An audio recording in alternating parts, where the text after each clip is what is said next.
भविष्य की दुनिया में हमें एक स्पेसशिप दिखाया जाता है जिसे खास तौर पर माइनिंग के लिए बनाया गया है। यह 4 साल 2 महीने में अपनी मंजिल तक पहुंचने वाला था। जहाज में मौजूद सारे लोग गहरी नींद यानी क्रायो स्लीप में थे, लेकिन अचानक कई एस्टेरॉइड्स जहाज से टकरा जाते हैं और उसका बड़ा हिस्सा बुरी तरह डैमेज हो जाता है। इस हादसे के बाद जहाज के सारे क्रायोपॉड्स अपने आप लॉन्च हो जाते हैं, क्योंकि एआई सिस्टम को अंदाजा हो चुका था कि पूरा जहाज जल्द ही ब्लास्ट हो जाएगा।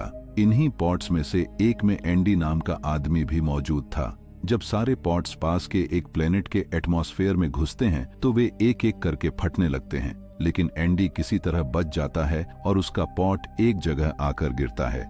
जागने पर एंडी की हालत बहुत खराब होती है। लंबे समय तक सोए रहने की वजह से उसे कुछ समझ नहीं आता और उसे अपने परिवार के विजन दिखने लगते हैं। धीरे धीरे वो खुद को संभालता है और पॉट से बाहर निकलता है। बाहर आकर उसे पता चलता है कि उनका जहाज किसी अनजान ग्रह पर क्रैश हो चुका है और यह वो जगह बिल्कुल नहीं है जहां वे असल में पहुंचना चाहते थे। एंडी क्रैश साइट की तरफ बढ़ता है और वहां एक और पॉट देखता है, लेकिन उसमें उसका साथी पहले ही मर चुका होता है। वो उसका ऑक्सीजन टैंक लेना चाहता है, लेकिन वो भी खराब हो चुका था। वहीं उसे खून और पंजों के निशान दिखाई देते हैं, जिससे शक होता है कि इस ग्रह पर कोई खतरनाक जीव मौजूद है। कुछ दूर जाते ही एंडी को रोशनी नजर आती है, जिससे उसे लगता है कि यहाँ इंसान भी हो सकते हैं। तभी उसका साथी ड्वेन सामने आता है, जिसकी जान भी बच गई थी। ड्वेन बताता है कि उसने जहाज से कुछ सामान इकट्ठा करके यह सब बनाया है। क्रैश से पहले उसने नेविगेशन देखा था और पता चला कि कंपनी ने फ्यूल बचाने के लिए शॉर्टकट लिया, जो एस्टेरॉइड्स वाले रूट से गुजरता था, और इसी कारण हादसा हुआ। ड्वेन ने एक मशीन बनाई थी जिससे पृथ्वी पर मैसेज भेजा जा सके, लेकिन उस मैसेज को वहां तक पहुंचने में 8 महीने लगेंगे, और अगर कोई रेस्क्यू टीम आई भी तो उन्हें यहां तक पहुंचने में 2 साल लगेंगे। यानी कुल मिलाकर 2 साल 8 महीने तक उन्हें इस ग्रह पर जिंदा रहना होगा। यह सुनकर एंडी घबरा जाता है और कहता है कि इतने लंबे समय तक बिना ऑक्सीजन के कैसे जिया जा सकता है। ड्वेन समझाता है कि जहाज का पिछला हिस्सा अब भी ठीक है और वहां खाने पीने का बहुत बड़ा स्टॉक मौजूद है। लेकिन अचानक एंडी से गलती हो जाती है। उसके पैर से मशीन का प्लग निकल जाता है। जब वो उसे दोबारा लगाने की कोशिश करता है, तभी एक विशालकाय क्रिएचर अचानक ड्वेन को पकड़कर उठा ले जाता है। एंडी ऊपर देखता है तो वहां कोई नहीं होता। उसे समझ ही नहीं आता कि ड्वेन कहां चला गया। डर और हैरानी में वो वहीं पड़ी उसकी गन उठा लेता है। एंडी वैसा ही करता है जैसा ड्वेन ने उसे कहा था। वो अर्थ पर मैसेज भेज देता है। इसके बाद वो स्पेसशिप के दूसरे हिस्से की ओर बढ़ना शुरू करता है, क्योंकि वहां पहुंचे बिना उसकी जान बच पाना नामुमकिन था। वो एक पहाड़ी पर चढ़ रहा होता है, लेकिन तभी उसके सूट का एआई सिस्टम धीरे धीरे फेल होना शुरू हो जाता है। एंडी परेशान होकर चिल्लाने लगता है। अचानक रेडियो पर उसकी साथी योमी की आवाज सुनाई देती है, जो किसी तरह बच गई थी। वो उसे अपना लोकेशन भेजती है, लेकिन वो काफी दूर था। एंडी जानता था कि उसके पास इतनी ऑक्सीजन नहीं है कि पहले योमी के पास जाए और फिर स्पेसशिप के दूसरे हिस्से तक पहुंचे, इसलिए वो उसे मना कर देता है। लेकिन योमी समझाती है कि उसके पॉड में काफी ऑक्सीजन है और दोनों मिलकर जहाज तक पहुंच सकते हैं। आखिरकार एंडी उसकी बात मान लेता है और एआई सिस्टम की चेतावनी को नजरअंदाज करके योमी की तरफ बढ़ना शुरू करता है। अब चलते चलते रात हो जाती है। एंडी अपने सूट से पूरे एरिया को स्कैन करने की कोशिश करता है, लेकिन सूट यह काम नहीं कर पाता। उसे अपनी चाल धीमी करनी पड़ती है। तभी उसे लगता है कि कोई उसके आसपास से गुजरा है। पहले तो वो समझता है कि ये भी उसी तरह का इल्यूजन है, जैसे उसे बार बार अपने परिवार के विजन दिखाई देते हैं। कुछ दूर जाते हुए उसे जमीन पर छोटे छोटे छेद नजर आते हैं। जब वो उनका पीछा करता है तो आगे जाकर एक बड़ा गड्ढा दिखाई देता है, जिसके अंदर जाले बने हुए हैं। उसे यकीन हो जाता है कि इस ग्रह पर कोई बहुत बड़ा और खतरनाक जीव मौजूद है। वो जल्दी से वहां से निकलने लगता है। तभी उसे उस जीव की गुर्राहट सुनाई देती है। एंडी अपनी लाइट बंद कर छिप जाता है और धीरे धीरे एरिया को स्कैन करता है। उसे पता चलता है कि उसके कई साथी उसकी ओर बढ़ रहे हैं, लेकिन रेडियो पर कोई रिस्पांस नहीं मिल रहा था। हैरानी में वो एक फ्लेयर गन चलाता है और तभी असली सच्चाई सामने आती है। वो विशाल क्रिएचर वहीं था। उसके पेट में एंडी के साथियों के ट्रैकर्स थे, यानी वो उन सबको खा चुका था। अब वो दानव एंडी पर भी हमला करता है। एंडी अपनी जान बचाने के लिए भागने लगता है और दौड़ते दौड़ते जमीन की दरारों में गिर जाता है। लेकिन क्रिएचर उसका पीछा नहीं छोड़ता। एंडी भागता हुआ एक चट्टान से नीचे गिर पड़ता है, जिससे उसका सूट डैमेज हो जाता है और उसमें से हवा लीक होने लगती है। वो किसी तरह उसे रिपेयर करता है। तभी उसे एहसास होता है कि रोशनी में यह क्रिएचर उसे बहुत साफ साफ देख सकता है। और ठीक उसी समय रेडियो पर उसकी साथी ड्वेन का कॉल आता है।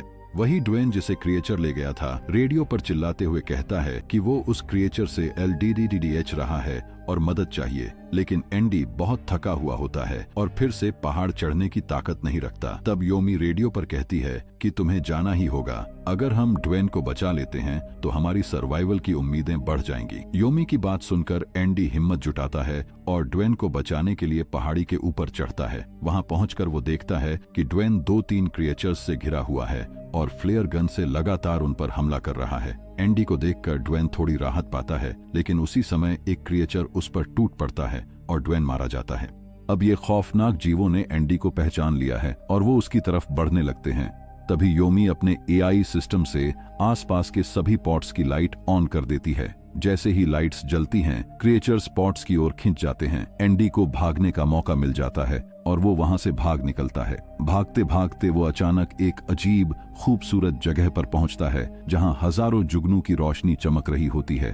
कुछ जुगनू उसके सूट पर बैठने लगते हैं। शुरू में यह मजेदार लगता है, लेकिन जल्दी ही उसे पता चलता है कि वो उसके सूट को नष्ट कर रहे हैं। वो सूट के अंदर घुसकर उसे मारना चाहते हैं। वो उन जुगनों को झटक कर हटाता है और भागने लगता है। तभी जमीन के अंदर से एक विशाल मॉन्स्टर उसे पकड़ लेता है और धीरे धीरे अपने मुंह में भरने लगता है। एंडी के दिल दहाड़कने रुकने लगती है। उसके सूट का AI यह सब भांप लेता है और सूट एक इलेक्ट्रिक शॉक देता है, जिससे मॉन्स्टर उसे बाहर फेंक देता है। पर मॉन्स्टर फिर भी पीछा करता है। एंडी भागते हुए एक गुफा में छिप जाता, पर दुर्भाग्य से वो गुफा जुगनों की थी, जो पहले उसके सूट को नुकसान पहुंचाकर उसे मारना चाहती थीं। वो वहां से भाग निकलता और फिर सूट का AI उसे चेतावनी देता है कि ऑक्सीजन बहुत जल्दी खत्म होने वाली है। सूट बताता है कि उसे स्पेसशिप के दूसरे हिस्से तक पहुंच जाना चाहिए। अगर वो योमी को बचाने के लिए आगे जाएगा तो उसकी मौत हो जाएगी।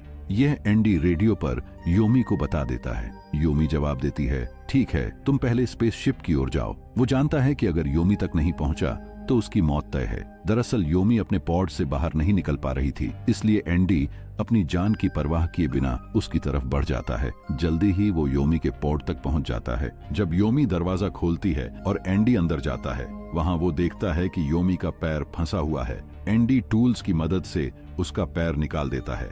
वो खुद बहुत थक चुका होता है, इसलिए दोनों थोड़ी देर आराम करते हैं। इसके बाद दोनों फैसला करते हैं कि अब उन्हें जल्द से जल्द स्पेसशिप के दूसरे हिस्से तक पहुंचना होगा, क्योंकि वहीं उनकी जान बच सकती है। लेकिन बाहर हर तरफ खतरा है, क्योंकि क्रिएचर्स उनका इंतजार कर रहे हैं। जैसे ही वो बाहर निकलते हैं, क्रिएचर्स उनका पीछा करने लगते हैं। किसी तरह दौड़ते हुए ये दोनों स्पेसशिप के दूसरे हिस्से तक पहुंच जाते हैं, मगर वहां डोर बंद नहीं हो रहा होता। सामने से बहुत सारे क्रिएचर्स उनकी ओर बढ़ रहे होते हैं। अब इन दोनों को लगने लगता है कि अब उनकी जिंदगी खत्म होने वाली है। लेकिन उसी समय योमी किसी तरह स्पेसशिप का दरवाजा बंद करने में सफल हो जाती है।